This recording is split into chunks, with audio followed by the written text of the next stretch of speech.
Les éléments soi-disant de l'autodéfense sont accusés de continuer à semer l'insécurité dans le groupement Mwindi et dans une partie du groupement Kasokota, Lungulungu, Malibu, Kansabala, Kayobwe et Mpala. Au cours de cette semaine, les cultivateurs avec les habitants de certains villages dans cette partie ont abandonné leurs champs et quitté leur village pour la raison de leur sécurité suite à la visibilité des mouvements des éléments armés des arcs et des flèches. Plusieurs informations non gouvernementales confirment que plus de 318 personnes ont été tuées dans les endroits où se trouvent ces éléments depuis la fin de l'année 2024 jusqu'à présent. Les cultivateurs et les habitants de certains villages ont été forcés d'abandonner leurs champs et quitter leur village sous l'œil impuissant de l'État congolais qui ne prend pas de mesures importantes pour établir son autorité dans ces endroits. Chose condamnée aussi par la société civile. Taboupé Saléon, porte-parole. Des actes qui sont posés par les soi-disant autodéfense et éléments, ce sont des actes que nous condamnons, des actes ignobles que nous ne devons pas enregistrer dans notre territoire de Moba. Il est vrai que ça fait longtemps que nous leur prodiguons des conseils pour qu'ils les restent. Tous ceux qui sont en train de commettre comme acte, ils leur posent à l'égard de leurs frères qui sont natifs du territoire de Moba. Aujourd'hui, les gens ne savent pas cultiver comme il faut au niveau de Maseba. Ils ne savent pas même moissonner. Donc, Maseba a pris une autre connotation. C'est ainsi que il y a les autres leaders d'autodéfense qui se sont mis ensemble disant que ça ne va pas. Ils ne doivent pas laisser le nom du territoire de Mobadé être éterni par une seule personne.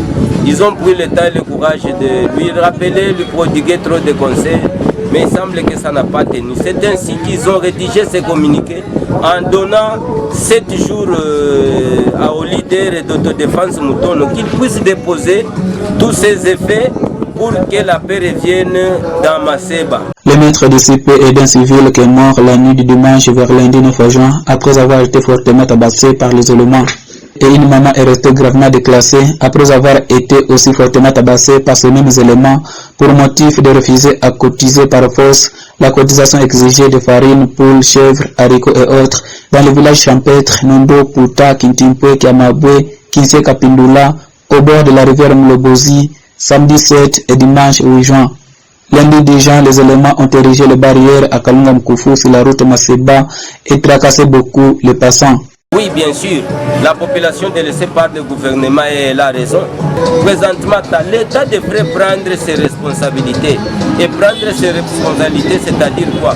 Il doit restaurer l'autorité dans la chefferie Kansabala, groupement Maseba Mwindi et Kayobwe.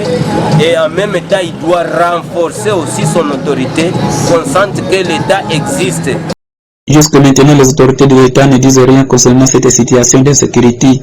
À maintes reprises, les civils non concernés et qui n'ont aucun problème continuent à condamner l'État de rester calme face aux bavures que font les éléments à la population, que beaucoup de civils disent ces éléments ne sont plus de l'autodéfense, mais plutôt sont devenus des rebelles contre le gouvernement.